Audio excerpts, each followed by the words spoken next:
দর্শক, বৈষম্য বিরোধী ছাত্র আন্দোলনের নবনির্বাচিত কমিটির আত্মপ্রকাশ আজ পহেলা জুলাই ২০২৫ জাতীয় শহীদ মিনারে অনুষ্ঠিত হবার ঘোষণা রয়েছে।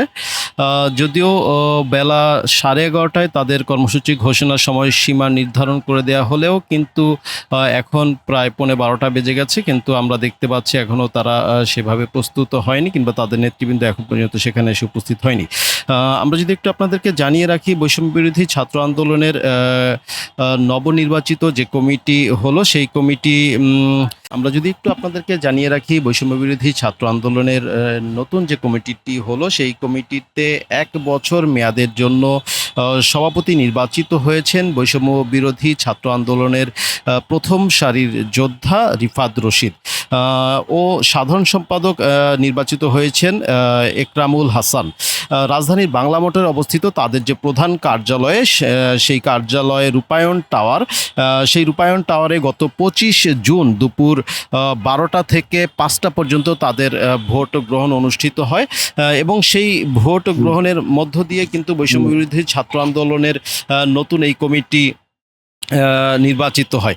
সেই নতুন কমিটিতে সাংগঠনিক সম্পাদক হিসেবে নির্বাচিত হয়েছেন মইনুল ইসলাম, এবং মুখপাত্র হিসেবে নির্বাচিত হয়েছেন সিনথিয়া জাহিন আয়েশা।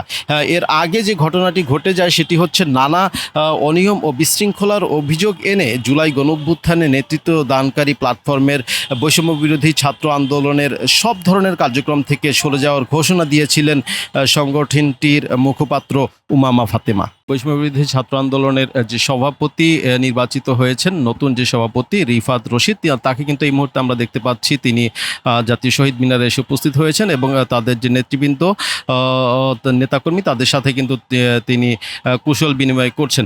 কিছুক্ষণের মধ্যেই হয়তোবা তাদের এই আত্মপ্রকাশ অনুষ্ঠানটি অনুষ্ঠিত হতে যাচ্ছে। আমরা দেখতে পাচ্ছি যে তারা কিন্তু প্যান্ডেলের কাজ গুছিয়ে নিচ্ছেন, এবং ধীরে ধীরে নেতৃবৃন্দ কিন্তু জাতীয় শহীদ মিনারে অগ্রসর হচ্ছেন।